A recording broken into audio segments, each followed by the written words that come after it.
शामर्थी खुदावंती का परमेश्वर प्रभु यीशु मसीह। प्रभु हम प्रार्थना करते हैं प्रभु आज के तेरे वचन के लिए मेरे खुदा। प्रभु हम तेरा शुक्र करते हैं कि प्रभु यीशु तूने आज का दिन हमें दिखाया और प्रभु ये दिन आज हमें एक बार इकट्ठा है प्रभु तेरे आज के कलाम को सुनने के लिए। प्रभु हम अपने मनों को तैयार करते अपनी बुद्धियों को तैयार करते मेरे खुदा बता, अपने कानों को खोलते मेरे खुदा बता कि प्रभु जो आज वचन बोला जाए प्रभु तेरी पवित्र आत्मा की ओर से हो प्रभु, वो हमारे जीवनों में 100 गुना फल लेकर आए और हर अंधकार की ताकत से वचन को चुराने की कोशिश करती है। तेरी पवित्र आत्मा की यहाँ से जल कर फना हो जाए और तेरा वचन हमारे जीवनों में काम करे। हम मांगते हैं खुदावंद यीशु के नाम से, आमीन। Hallelujah hallelujah hallelujah. आइए हम परमेश्वर के वचन से निकालेंगे रूत की पुस्तक। हम रूत की पुस्तक निकालेंगे और उसके पहले अध्याय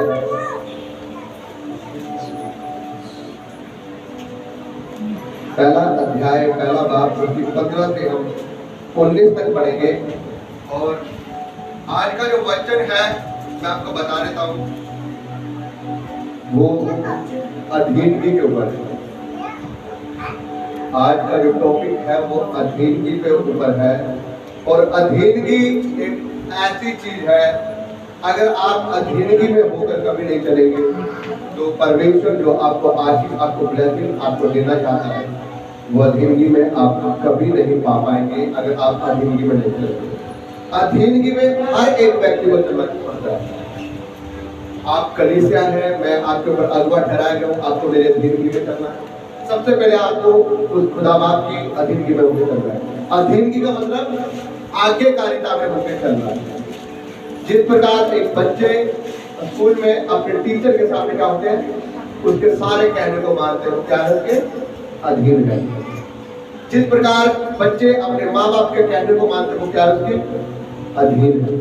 तो अधीनगी में होकर चलना जरूरी है। जब तक आप अधीनगी में होकर नहीं चलेंगे तो आप परमेश्वर की ब्लेसिंग को नहीं पा सकते जो परमेश्वर ने आपको देनी है। आप मेरी बात समझ रहे हैं? कहने का मतलब ये है, आज जो आप रूत की पुस्तक पढ़ने जा रहे हो, रूत एक ऐसी अधीनगी में चली थी, जब वो अधीनगी में चली तो वो ऊपर ब्लेस की गई। हालेलुया। उसके पास मौका आया था, या तो वो उस अधीनगी से बाहर निकल जाती या वो उस अधीनगी के नीचे होकर चलती। उसको दोनों मौके मिले, लेकिन उसने क्या किस चीज को अपनाया? अधीनगी में रहने। क्योंकि परमेश्वर का वचन बताता है मेरे भाइयों और मेरी बहनों, जब बाइबल हमें बताती है कि जब हम अधीनगी में होकर चलते हैं तो परमेश्वर हमें वो सभी ब्लेसिंग हमें देना चाहता है जिसको हम चाहते हैं अपनी जिंदगी में। क्योंकि जब हम अधीनगी में होकर चलते हैं तो हमारे वो सारे बंधन, वो सारे श्राप जो हमारे ऊपर लगे होते हैं, लोग को हट जाती है और हम परमेश्वर में होकर बढ़ पाते हैं। Hallelujah hallelujah. आइए हम पढ़ेंगे रूत की पुस्तक उसके पहले अध्याय उसकी 15 से 19 आयत तक हम पढ़ेंगे। रूत आप पढ़ो 15 से कोई 19 तक पढ़ो। और बैतलहम पहुंची। उनके बैतलहम में पहुंचने पर सारे नगर में उनके कारण हलचल मच गई और स्त्रियां कहने लगी, क्या ये नाओमी? उसने उनसे कहा, मुझे नाओमी ना कहो, मुझे मारा कहो, क्योंकि सर्वशक्तिमान ने मुझको बड़ा दुख दिया। मेरी भरी पूरी चली गई थी, परंतु यहोवा ने मुझे छूजी करके लौटाया है। इसलिए जब यहोवा ने मेरे विरुद्ध साक्षी दी और सर्वशक्तिमान ने मुझे दुख दिया है, फिर तुम मुझे क्यों नाओमी कहती हो? इस प्रकार नाओमी अपनी मोआबिन बहू रूत के साथ बैठ लौटी तो मोआब देश से आई। वे जो काटने के समय आराम से बैतलहम में पहुंची। हालेलुया। क्या कह रहा है परमेश्वर का वचन? रूत को मौका मिला कि वो अपनी साथ से वो आजाद हो जाए। उसका सब कुछ क्या हो गया पता? खत्म हो गया। हाँ जी, पढ़ेंगे धीरे-धीरे पढ़ेंगे। जब उसने कहा, देख तेरी जेठानी तो अपने लोगों और अपने देवता के पास लौट गई है। उसने क्या कहा? उसकी सास ने क्या कहा रूत से कि देख तेरी जेठानी तो क्या हो गई? अपने लोगों और अपने देवता अपने लोगों और अपने देवताओं में क्या हो गई? लौट गई है। अब मैं आपको बताता हूँ, जो एक रूथ थी और एक उसकी कौन थी? जेठानी थी। उन दोनों के हस्बैंड क्या हो गए थे? मर गए थे। उनकी फैमिली में कोई नहीं रहा था। अब कौन रहेगा? रूथ, उसकी जेठानी और उसकी सास। तो उसकी सास ने रूथ से और जेठानी से क्या कहा? मेरे बच्चों, मैं तुम्हें आशीर्वाद देती हूँ, तुम मुझे छोड़कर क्या करो? अपने मायके में चली जाओ और अपने लिए कोई अच्छा सा लड़का देखकर तुम अपनी जिंदगी दोबारा नई से क्या करो? शुरू करो। लेकिन यहाँ पर जो उसकी जेठानी थी, उसके कहने के अनुसार उसने क्या कहा? अपनी सास के अनुसार कहने से उसने अपनी सास को अलविदा किया, चुम्बन लिया उसका, और वो चली गई अपनी क्या करने? नई शादी करने। अब वो चाहती तो अपनी सास की क्या कर सकती थी? सेवा कर सकती थी। लेकिन रूथ को भी उसने यही बात बोली, और रूथ ने क्या किया? उसने अधीनगी में रही। वो किस में रही? अधीनगी में रही। और उसने क्या कहा कि जहां तू जाएगी वहां मैं भी जाऊंगी, और जो परमेश्वर तेरा है वो परमेश्वर। उसने जब ये बात बोली तो परमेश्वर ने उसके इस वायदे को देखा, उसने उसकी अधीनगी को देखा और उसको उसने पूछा। हाँ जी, पढ़ेगा। इसलिए तू अपनी जेठानी के पीछे लौट जा।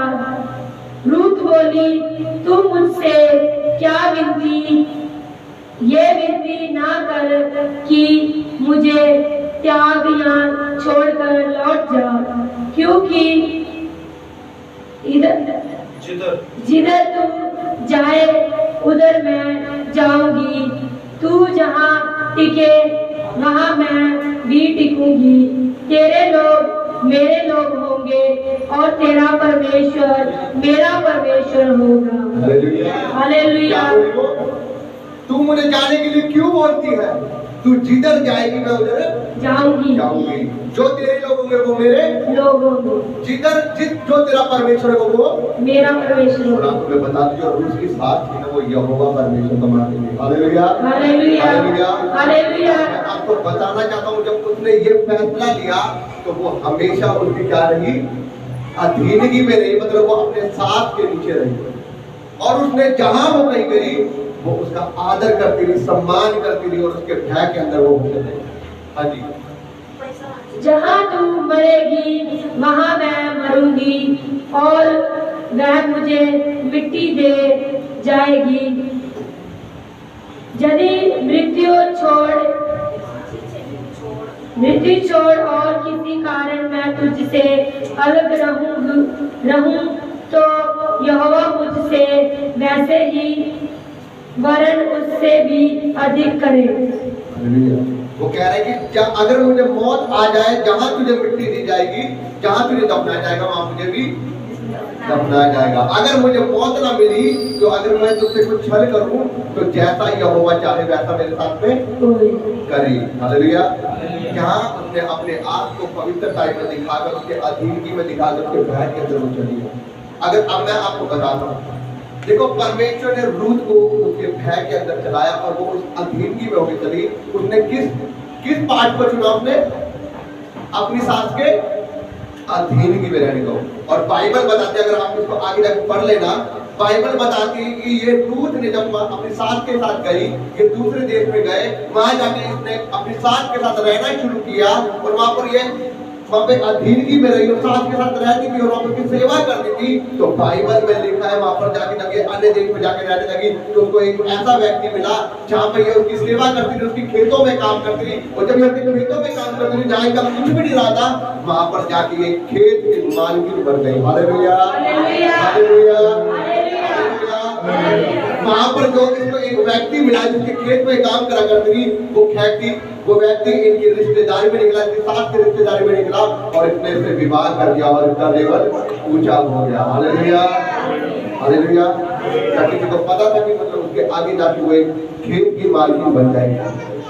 उसके पास कुछ भी नहीं रहा था वहाँ पर।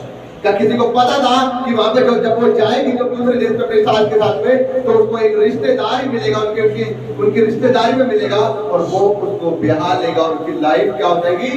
सक्सेस हो जाएगी। आज हम जो सोचते हैं वो हमेशा अलग सोचते हैं। आज हम जो चाहते हैं, हम किसी की अधीनगी में नहीं होना चाहते। मैं आपको बताना चाहता हूँ कि रूथ को परमेश्वर ने ऊंचा किया, उसे क्या कर दिया?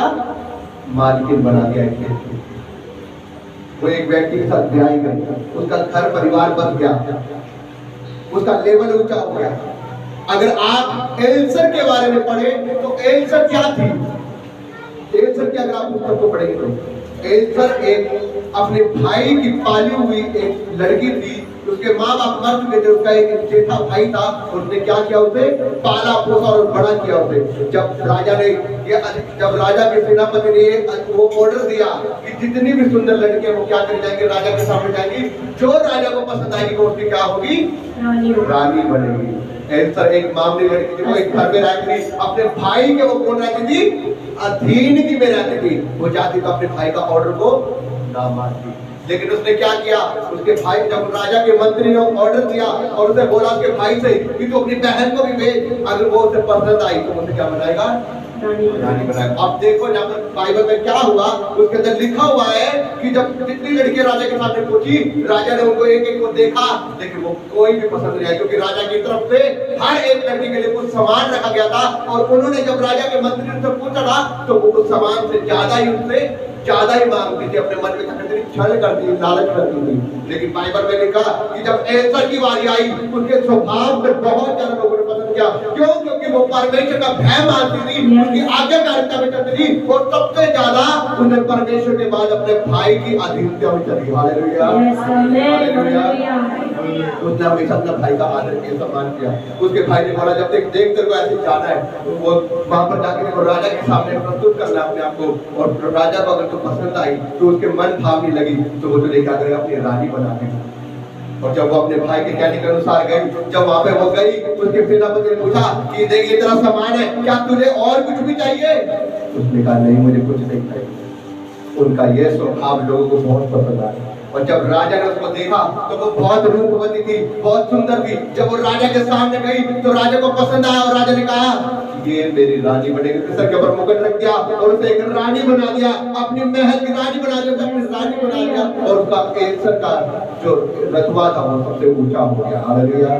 क्या किसी को पता था एल्सर के बारे में? वो एक छोटे घर में रहते थे। कहने का भाव अब ये है, मैं आपको ये बताना चाहता हूँ कि जब आप किसी अधीनगी में होकर चलते हैं तो आप उस जगह को बचाए जाते हैं जो आप कभी सोच नहीं सकते।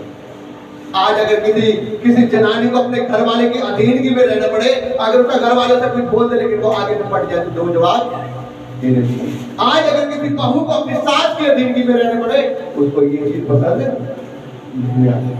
मैं आपको बताना चाहता हूं, जब तक आप अधीनगी में होकर नहीं चलेंगे, परमेश्वर आपको ऊंचा नहीं करेगा। बैठ जाओ बेटा, बैठ जाओ।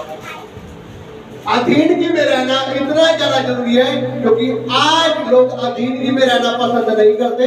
अगर मैं एक पास्टर आपके ऊपर ठहराया गया हूँ, और अगर आप मेरी कलीसिया के लोग हैं, अगर मैं आपको अपने भले की बातें बता रहा हूँ, आपको परमेश्वर के वचन के बारे में बता रहा हूँ, अगर आज मैं आपको बता रहा हूँ कि आपको 10 बजे मीटिंग चालू होती है, आपको 10 बजे तक यहाँ पहुंचना है, लेकिन अगर काफी लोग यहाँ पे लेट आते हैं, कुछ बोल दूं तो उनको क्या लग जाता है? क्या लग जाता है? और वो क्या मेरी जिंदगी में चल रहे हैं? अगर आज मैं किसी को कुछ समझा दूं, उनको 2 बातें बोल दूं कि बहन मैंने आपको ऐसे देखा, ऐसे मार्केट में देखा, गलत है, ये सब कुछ गलत है, तो इनको क्या लगता है? अभी कल एक बहन मुझसे फोन पे कहीं से मेरा नंबर लिया, पंजाब से, वो दीनानगर शहर की है, और उसने प्रार्थना करनी शुरुआत कराई। और जब उसने मुझसे प्रार्थना की शुरुआत करी, उसने मुझसे प्रार्थना करवानी शुरू करी, तो उसने जब सेटअप लगाया तो पंजाबी गाने। तो जब उन्होंने अगली बार मुझे फोन किया, मैंने सिस्टर आपने ये क्या किया? कह रही पास्टर जी क्या किया? मैंने आप मसीह में हो? कह रही हाँ जी। मैंने आपके चाल चलन से लोग बदलेंगे, लेकिन मैंने आपका जो स्टेटस है इसे लेके लोग और ठोकर खाएंगे। उसको उसी टाइम ये बात बुरी लगी। क्या लगी उसको उसी टाइम ये बात बुरी लगी? जब मैंने तो वचन की बातें बताई कि परमेश्वर ने कहा कि तुम्हारे चाल चलन के द्वारा तू बचाई जाएगी, तेरे पहनावे के द्वारा तू बचाई जाएगी, कि जिस प्रकार का स्वभाव तुम्हारा होगा, 4 लोग देखकर तुम्हें क्या करेंगे? हालेलुया। तुम्हारा पहनावा ऐसा होना चाहिए, तुम्हारा बोलचाल ऐसा होना चाहिए, अगर तुम मसीह हो तो तुम्हारे पहनावे को देखकर लोग बचाए जाएंगे। हालेलुया। तो बोलेंगे अरे इनका परमेश्वर कौन है, किसको मानते हैं, इनके जीवन में तो इतनी शांति रहती है, इनके जीवन में तो इतना आनंद रहता है, अरे इनके जीवन इतना गरीब से है, लेकिन फिर भी इतने खुश क्यों रहते हैं? क्योंकि तुम्हारे जीवन में कौन है तुम्हारे ऊपर? प्रभु यीशु मसीह। हालेलुया। हालेलुया। इसलिए अधीनगी में रहना जरूरी है। उस बहन ने उसी समय गुस्से में बोला, अच्छा बात की फोन, अब तो फोन नहीं आया। हालेलुया। अधीनगी में रहना इतना जरूरी है। अगर आपका दास मेरे को जहाँ पर परमेश्वर ने खड़ा किया है आप लोगों के लिए, तो अगर मैं जो आपको समझा रहा हूँ, आपको कुछ सिखा रहा हूँ, तो मैं अपनी तरफ से नहीं सिखा रहा, मैं परमेश्वर के वचन से आपको सिखा रहा हूँ, तो आपको उसे फॉलो करना है। अगर आप उसे फॉलो करोगे तो आप समझ रहे मेरी बात?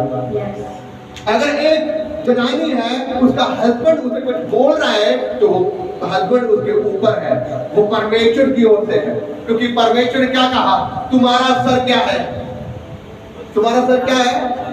मेरा सर। और जो तुम्हारी जनानी का सर हो, वो किसका सर है? उसके मर्द पर। तो तुम्हें अपने, इसीलिए परमेश्वर ने कहा है कि तू मर्द की पसली में से निकाली गई। तो मर्द क्या है?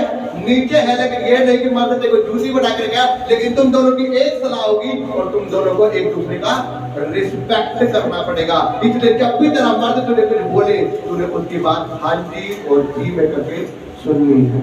लेकिन आजकल की उन औरतों को, अगर उसका घर वाला भी कुछ समझा रहा है, लेकिन उसे वो बात पसंद नहीं आती। मिनट में दो चीजें बातें निकल जाएंगी। अरे जब तुम्हारी जुबान काबू में नहीं रह रही, जब तुम्हारा स्वभाव किससे चल रहा, अगर तुम अधीनगी में नहीं चल रहे, तो क्या तुम्हारे परिवार चलेगा? और आए दिन अनेक दिन मिल जाता है, तलाक के पेपर तैयार हो गए। तो ये अधीनगी है। अगर अधीनगी में चलते तो ये तलाक तक बात नहीं होती। माँ बाप के बच्चे अधीनगी में नहीं रहते। अगर अधीनगी में चले तो आज माँ बाप उनको ऊंचा देखते हैं। और मैं आपको बताना चाहता हूँ, जब हम अधीनगी में होकर चलते हैं तो वो बड़े बड़े लेवल, जिस प्रकार से आंसर और रूद ऊंची कही गई है, वो हमारे जीवन में वो ऊंचे पद आते हैं। क्यों? क्योंकि हम अधीनगी में होकर चलते हैं। अगर आप देखो तो जो बाइबल में कई जगह अधीनगी के बारे में दिया गया है। यूसुफ के बारे में आप पढ़ सकते हैं। यूसुफ एक परमेश्वर का ऐसा धर्मीजन था, उसके भाइयों ने उसे गड्ढे में फेंक दिया। उसे फिर बाद में गड्ढे में से निकाल के उसे क्या किया? मिस्रियों के हाथ भेज दिया। लेकिन यूसुफ को ये पता था कि मेरा परमेश्वर मेरा उद्धार करता है। वो अपने भाइयों के भी अधीन रहा, उसने अपने भाइयों को भी कुछ गलत नहीं बोला, अपने पिता के अधीन गया। और जब पता लगा इस्राएलियों के हाथों बिका, तो वह जाकर कहाँ बना? राजा बना मिस्रियों का। Hallelujah, hallelujah, hallelujah. और पता लगा बाद में क्या? 7 साल का सूखा पड़ने वाला है। तो जब यूसुफ वहां पर राजा बन गया, तो जो उसके भाई थे वो जब अकाल पड़ गया तो आए, यूसुफ हमें भी खाना दे दो, हमें भी खाना दे दो। तो जब बताया कि मैं तुम्हारा भाई यूसुफ हूं। हालेलुया। तो हम जो सोचते हैं वो हमारे सोचने से नहीं, लेकिन जब हम अधीनगी में होकर चलते हैं तो अधीनगी में रहना बहुत ज्यादा लाभदायक है। जब हम अधीनगी में होकर तो हमारे रास्ते खुलते हैं, हमारे जो पाड़े होते हैं वो खुलते हैं, और हम उस आशीषों पे पहुंचते जो परमेश्वर ने हमारे लिए ठहराई। Hallelujah, hallelujah, hallelujah. जब तुम अधीनगी में होकर चलते हो तो मैं तुम्हें वो आशीषें देता हूँ, वो बरकतें देता हूँ जो तुम चाहते हो। जब तक हम अधीनगी में नहीं होते तो वो सारी बरकतें, वो सारी, चाहे तुम्हें किसी चीज की भी आशीष मिली है, वो रुक जाती है। क्यों रुक जाती है? क्योंकि आपको आशीर्वाद नहीं मिल पाता। अगर आप अपने माँ बाप के अधीनगी में होकर चलोगे तो आपके सबसे पहले तो आपका खुदा आपसे खुश होगा, वो आपके ऊपर ब्लेस होगा, और दूसरा आपके माँ बाप के आशीर्वाद आपके ऊपर बने रहेंगे। हालेलुया। लेकिन जब आप अपने माँ बाप का आदर नहीं कर रहे, सम्मान नहीं कर रहे, उसके दिलों को दुखा रहे हो, तो क्या आपको उसकी आशीषें लगेंगी?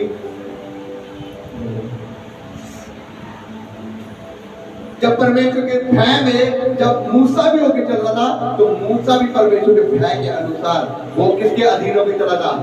अपने ससुर मित्रों के। वो उसकी भेड़ बकरी चला रहा था कि नहीं चला रहा था? तब परमेश्वर ने उसे ऊंचा किया, उसे कहाँ भेज दिया? उसको एक अच्छा अपना धर्मीजन बनाकर उसे मिस्रियों को छुड़ाने के लिए भेज दिया। याकूब के बारे में अगर आप पढ़े तो याकूब क्या था? याकूब भी ऐसे ही अपने जो ससुर था उसकी भेड़ें चराता था, और धीरे धीरे धीरे धीरे परमेश्वर क्या किया, उसकी भेड़ों में से, उसके जानवरों में से क्या किया, याकूब की ओर को जोड़ दिया। जब उसके भैंसों में चलता था, उसने 7 साल अपने ससुर की सेवा की थी, भेड़ बकरी में चलाया था। क्यों?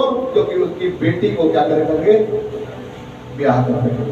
उसने कहा था, अरे मैंने तो तेरी छोटी बेटी के लिए मैंने तेरी सेवा की 7 साल, मैंने तो तेरा सम्मान किया, आदर किया, 7 साल तेरी भेड़ बकरी चलाई। क्यों चलाई? क्योंकि मैं तेरी छोटी बेटी से प्रसन्न था, मैं उससे प्यार करता था, उससे शादी करना चाहता। लेकिन तूने क्या कर दिया, बड़ी बेटी उसको दे दी। अब वो बेचारा दुखी, अरे मैंने तो 7 साल सेवा की थी तेरी छोटी बेटी के लिए, मैं उससे प्रेम करता था, लेकिन तूने बड़ी बेटी मुझे पकड़ा दी। उसने कहा कोई बात नहीं, तू इसके साथ अपना संबंध बना, इसके साथ अपनी जिंदगी को व्यतीत कर, तू 7 साल और मेरी सेवा कर, मैं तुझे बड़ी बेटी छोटी बेटी भी दे दूंगा। हालेलुया। उसने 7 साल फिर और सेवा करी उसकी, और वो दोनों बेटियां उसको दी। और जब वो उसकी सेवा कर रहा था, जब उसका परिवार, उसका वंश बचाया गया, उसका वंश बना, तो परमेश्वर ने कहा मैं तुझे याकूब, मैं तुझे ऊंचा करूंगा, तेरे संतान को मैं ऊंचा करूंगा, तुझे वो राज्य दूंगा, और तुझे हमेशा तेरी रक्षा करता रहूंगा। हालेलुया। क्योंकि मैं तेरा परमेश्वर यहोवा। जब बाइबल में लिखा, जब उसने अपने ससुर से बोला याकूब ने कि मैं यहाँ से अपनी बीवी, अपने बच्चों और अपना सारा जानवर वो सब कुछ लेकर जाना चाहता हूँ, तो उसके ससुर ने मना कर दिया। क्यों? क्योंकि उसके ससुर ने उसके साथ में क्या किया था, छल किया था। क्योंकि जब उसने अपने ससुर की सेवा करता था, तो उसके ससुर ने कहा कि जब वो तू जाने की बात कर रहा है, तू जा मत, मैंने देखा है कि परमेश्वर यहोवा का आशीर्वाद तेरे ऊपर बना हुआ है। अब वो क्यों बना हुआ है? क्योंकि तू परमेश्वर का भय कर मानता है, और तेरे ऊपर परमेश्वर का आशीर्वाद बना हुआ है। और मैंने देखा है जब तू मेरे घर में आया था, तो मेरे पास कुछ ही जानवर नहीं, लेकिन जब तूने 7 साल और 7 साल 14 साल मेरी सेवा की, तो मेरे जानवर आज इतने हो गए और मैं धनी बन गया। तो याकूब ने कहा कि तू मेरी और सेवा कर, जो तू मांगेगा अब वो मैं तुझे दे दूंगा। उसने कहा तू मुझे अब कुछ मत दे, बस मैं तुझे इतना ही कर, अब मैं फिर से तेरी सेवा करूंगा। तू जो जानवर है, जो तेरे जो जानवर है, उसके जो अब बच्चे होंगे, जो एक रंग के होंगे वो तेरे होंगे, जो अलग अलग रंग के होंगे वो मेरे हो जाएंगे। उसने कहा ठीक है। उसके ससुर ने क्या किया, ठीक है। उसके मन में धोखा आया, उसने कहा चल ठीक है, एक रंग के तेरे होंगे, जो अलग धारीदारी रंग के होंगे वो याकूब के होंगे। तब उसने उसकी सेवा करनी शुरू करी।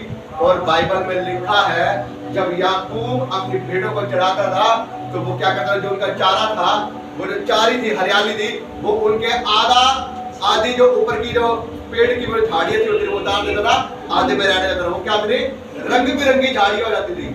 जब वो पानी पीने आती थी जानवर, उनकी भेड़ बकरियां, तो वो पानी में उन झाड़ियों को रख देता था। जब वो झाड़ियां देखती थी बकरियां, जब वो बच्चों को जन्मती थी, तो वो 2 रंग की पैदा होते थे। तो वो किसके खाते में गई, याकूब के। और धीरे धीरे धीरे धीरे ऐसे करते करते करते वो अमीर होने लगा। जो एक रंग की निकलती थी, मरी मरी थोड़ी कमजोर थी, वो उसके ससुर के खाते में, और जो पहलवान होती थी जानवर, जो 2 रंग के होते हैं, वो याकूब के खाते में। इस प्रकार याकूब करते करते करते करते वो काफी धनी हो गया।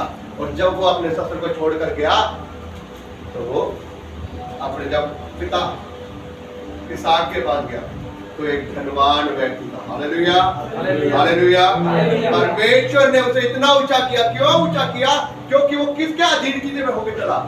सबसे पहले वो परमेश्वर की अधीनगी में होकर चला, उसके बाद वो अपने ससुर की अधीनगी में होकर चला। मैं आपको बताना चाहता हूं मेरे बहनों भाइयों, जब तक आप अधीनगी में होकर नहीं चलेंगे, आप ऊंचे नहीं किए जाएंगे। जब आप अधीनगी में होकर चलेंगे, तो सबसे पहले वो परमेश्वर जो आपको देख रहा है, वो आपसे प्रसन्न होगा, वो अपनी आशीषों को आपके ऊपर बरसाएगा। लेकिन उसके बाद में जिसके आप हृदय में होकर काम कर रहे हैं, चाहे आप अपने ससुर के अधीनगी में होकर चल रहे हैं, आप अपने हस्बैंड के अधीनगी में होकर चल रहे हैं, आप अपने माता पिता के अधीनगी में होकर चल रहे हैं, आप अपने बॉस के अधीनगी में होकर चल रहे हैं, वो आपको ऊंचा करेगा उसके लेवल में। Hallelujah, hallelujah. परमेश्वर अधीनगी को देखने, वो देखने वाला आपके मन को, आपके विश्वास को। इसलिए मेरे बहनों भाई मैं आपको बताना चाहता हूं कि जब आप अधीनगी में होकर चलेंगे तो परमेश्वर आपके बाड़ों को खोलता है, जो आपकी जिंदगी में जो श्राप लगे होते हैं वो टूटते हैं और आपका धीरे धीरे धीरे धीरे धीरे आपका प्रॉफिट होने लगता है। Hallelujah, hallelujah. इसी प्रकार जब यूसुफ को भी परमेश्वर ने ऊंचा किया, उसके भाइयों ने उसे बेच दिया मिस्रियों के हाथों। जब मिस्री के वहां पर वो पहुंचा तो उसको क्या था, एक वरदान था, परमेश्वर ने एक वरदान दिया। क्या? सपन का दर्शन देखने का। जब राजा को वहां पर दर्शन आया और उसने देखा कि सात गायें हैं और वो 7 गायें समुद्र में से निकली और काफी तगड़ी थी और वो क्या करने लगी, चारा चल रही थी। और उसके बाद में 7 गायें और निकली और उन्होंने तगड़ी वाली गायों को क्या करा, खा लिया। और वो जिन गायों ने खा लिया है वो सूखी गायें है और खाने के बाद भी वो अधमरी है। तो उसने पूछा कि कौन मेरे इस दर्शन का कौन जवाब देगा, मुझे इसका कुछ अर्थ समझ नहीं आया। उसने पंडितों को, जादू टोना करने वाले को बुला लिया, लेकिन कोई उसका अर्थ ना बता पाया। लेकिन जब एक व्यक्ति ने बताया कि हे राजा, तेरी उसमें जेल में एक यूसुफ नाम का बंदा है, तो उसको बुला ले। वो दर्शन अच्छी तरह से बताता है। क्यों? क्योंकि यहोवा परमेश्वर का उसके ऊपर हाथ है।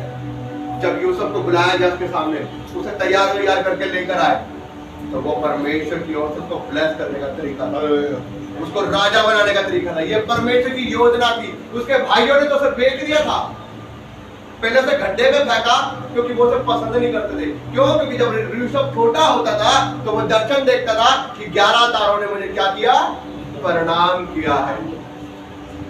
लोगों ने मुझे क्या करा, प्रणाम किया। ना तक उसके भाई बोलते, क्या हम भी तुझे प्रणाम करेंगे, तू हमसे छोटा है, चल हट।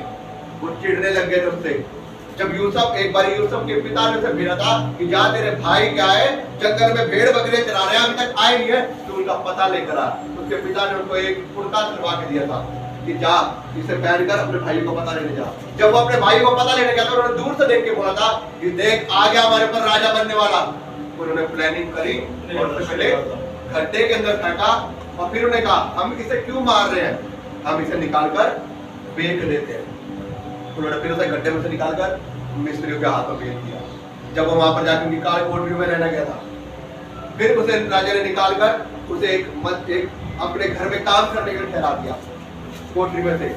जब वो कोठरी में उसके घर में काम काज करता रहा, परमेश्वर का आशीष उसके ऊपर थी और वो कामों को बहुत ही बखूबी से करता था। ऊंचा होता जा रहा था वो, और राजा भी ऊंचा होता जा रहा था उसके करके। और जब बाइबल में लिखा, उसकी स्त्री ने बोला, उसकी राजा की स्त्री ने बोला, तू आ मेरे साथ में सो। जब उसको मौका मिला सोने का, तो उसने क्या किया, किसकी अधीनगी में रहा वो, उसके पास मौका मिला। उसकी राजा की मिसेज ने बोला, आज तू मेरे साथ में सो, क्योंकि यूसुफ देखने में बहुत सुंदर था, वो लाल मटोल था और उसे देखकर हर किसी का दिल भर जाता था। राजा की स्त्री ने उसे बोला, तू मेरे साथ में सो, लेकिन उसने मना कर दिया। अगर वो चाहता तो वहां उसके साथ वो सो सकता था, अगर वो चाहता तो वहां वो अपने शरीर को आराम कर सकता था, लेकिन उसको पता था अगर आज मैं इसके साथ में सो गया तो मेरा परमेश्वर जिसका हाथ मेरे ऊपर है वो हाथ हट जाएगा, मैं उसकी अधीनगी को खो दूंगा। हालेलुया।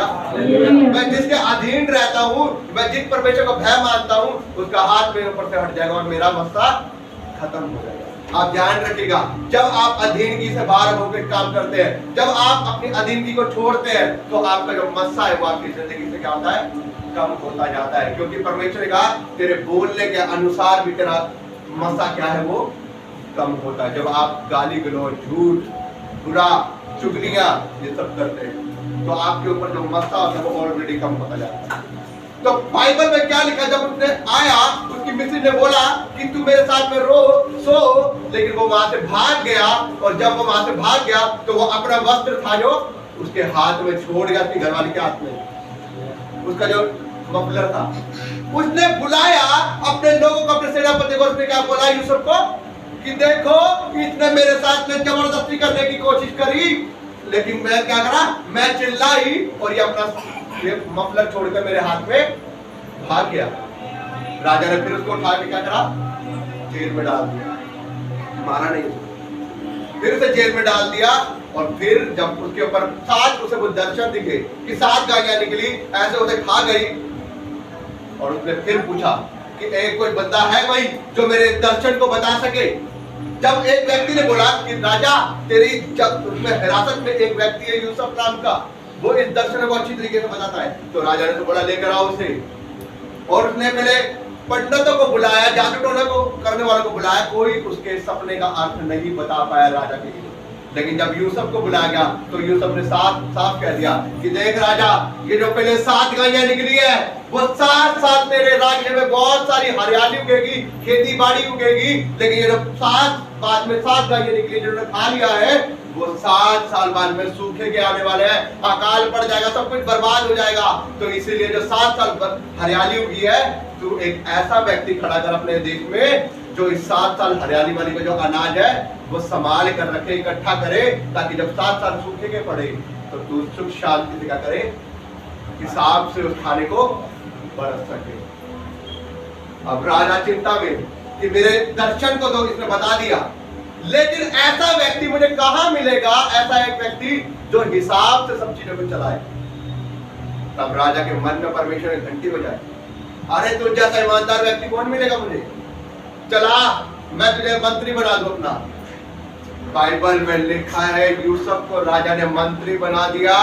उसने कहा सिर्फ गद्दी के ऊपर मैं बैठूंगा, बाकी हर जगह ऑर्डर किसका चलेगा, यूसुफ का चलेगा। हालेलुया। ऊंचा किया गया कि नहीं किया गया? अरे परमेश्वर ने कहा उसके भाइयों ने गड्ढे में फेंक दिया था, कहा फिर उसे निकाल कर मिस्र के हाथ भेजा था, कहा उसे फिर जेल में चला गया था, कहा फिर से निकाल कर उसे राजा का दर्शन बताया और अब गद्दी पे बैठ गया। बाइबल में लिखा जब पूरे 7 साल अकाल के पढ़ रहे थे, उसके भाइयों के पास भी अनाज रहा था लेकिन पैसा था, लेकिन बाइबल में लिखा जब उसको पता लगा उसके पिता को, यूसुफ का पिता कौन था, याकूब। परमेश्वर ने क्या कहा था, याकूब मैं तेरी संतान को क्या करूंगा, बढ़ाऊंगा, ऊंचा करूंगा, और मैं क्या करूंगा, ये सारा राज्य में तुझे दे दूंगा। और उसका बेटा कौन था, यूसुफ। उसे ऊंचा किया कि नहीं किया, उसे बढ़ाया कि नहीं बढ़ाया, उसे वो इस्राएल वो मिस्र का राज्य दे दिया कि नहीं दे दिया। बाइबल में लिखा जब उसके भाइयों को, याकूब को पता लगा कि वहां पर क्या हो रहा है, मोल राशन मिल रहा है, हमारे पास खाने के लिए राशन नहीं लेकिन पैसा है, उसने अपने बेटों को, बाकी बेटों को भेजा जिसने उनको गड्ढे में डाला था, उसने भेजा उनको। और वो जब गए वहां पर उनको पता नहीं था कि ये यूसुफ है हमारा भाई। जब वो गए कि राजा जी हमारे पास ये पैसे ले लो और हमें खाने के लिए भोजन दे दो ताकि हम कुछ खा ले, तो यूसुफ ने देख लिया, यूसुफ ने उनको अनाज तो दिया ही दिया, जो उनके पैसे थे वो भी उनके कट्टों में डाल दिए। कितना बड़ा प्रेम। अब ये देखो कि वो भाइयों ने जिनने उसके हाथों को बेचा था, उसने उनके साथ में क्या करी, भलाई करी, उनको राशन भी दिया और उनके पैसे भी उनके कट्टों में भर दिए। अब वो उनके अधीनगी में रहा कि नहीं रहा, वो अपने भाइयों के अभी भी अधीनगी में है, वो राजा होने के बाद भी अधीनगी में है। परमेश्वर ने उसको ऊंचा किया, उसको फ्लैश किया। बाद में उसने अपने भाइयों को रो रो के बताया, अरे मेरे भाइयों, मैं तुम्हारा भाई और यूसुफ हूँ, जिसको तुमने बेच दिया था। उसके भाई फूट फूट करके सामने घुटने टेक टेक कर रोने लगे, हमें माफ कर दे हमारे भाई, हमसे गलती हो गई। वो कहने लगा, अरे तुमने नहीं किया, ये जो गलती हुई है तुम्हारी ओर से नहीं हुई, ये किसकी ओर से हुई थी, परमेश्वर की ओर से ये समय आया था हमें, क्योंकि परमेश्वर ने मुझे ऊंचा करना था, इसलिए उसने ये योजना ठहराई थी। Hallelujah, hallelujah. ये परमेश्वर का प्रेम है, उसकी दया है। कहने का मतलब यही है, जब आप अधीनगी में होकर चलेंगे तो वो परमेश्वर आपके रास्तों को खोलेगा, आपकी बरकतों को खोलेगा, वो आपको ऊंचा करेगा और आप ऊंचे होते जाएंगे। आप कामों में भी, फैमिलियों में भी, घर-बार में भी, हर चीज में आप ऊंचे होंगे, लेकिन आपको अधीनगी में होकर चलना है। हालेलुया। किसकी अधीनगी में, पहले परमेश्वर की, अपने खुदा के दासों की जो आपके ऊपर खड़ा किया गया, अपने सास की, ससुर की, अपने माता पिता की, और जो आपका हस्बैंड है। हालेलुया। मतलब जो आपके ऊपर ठहराया गया है, आपको उसकी अधीनगी में होकर चलना है। जब आप अधीनगी में होकर चलेंगे तो परमेश्वर आपको ऊंचा करेगा। हालेलुया। आपको समझ में आई मैंने क्या बोला? अधीनगी में रहना, अधीनगी में रहना जरूरी है, क्योंकि जब आप अधीनगी में होकर चलेंगे तो परमेश्वर आपको बढ़ाएगा। हालेलुया। आइए हम सभी अपने हाथों को उठाए और परमेश्वर का धन्यवाद करें। Thank you Jesus, thank you Jesus, hallelujah. धन्यवाद महान शाबाशी खुदावंद का। प्रभु हम तेरा धन्यवाद करते हैं आज के वचन के लिए, जो वचन आपने हमें दिया प्रभु जी। हम इस वचन के लिए प्रभु आपका शुक्रिया अदा करते हैं और अपने मनों को तैयार करते हैं प्रभु जी। प्रभु हम अपने मनों को तैयार करते हैं कि प्रभु आज का जो वचन हुआ, ये वचन हमारी जिंदगी में 100 गुना फल लेकर आए। हर अंधकार की ताकत जो इस वचन को चुराने की कोशिश करती है वो तेरी पवित्र आत्मा की द्वारा नहीं। और प्रभु ये वचन हमारी जिंदगी में 100 गुना फल लेकर आए। ऐ मेरे खुदा, ये वचन को तू फलदायक बना दे ताकि ये हमें फल लेकर आए, क्योंकि तेरा वचन कहता है कि जो अच्छी डाली है वो फल लेकर आएगी और वो ऐसा फल लेकर आएगी उसके फलों को देखकर लोग आनंदित होंगे। हिलाओ हिलाओ अपने हाथों को हिलाओ, खड़े होने के सब जन के प्रार्थना के लिए आखिरी प्रार्थना के लिए खड़े होंगे सब जन। Thank you Jesus, hallelujah. ओ रे खलाला मा शक्ता न खलामा, ओ रे बाबा बाबा बाबा बाबा बाबा, थैंक यू जी।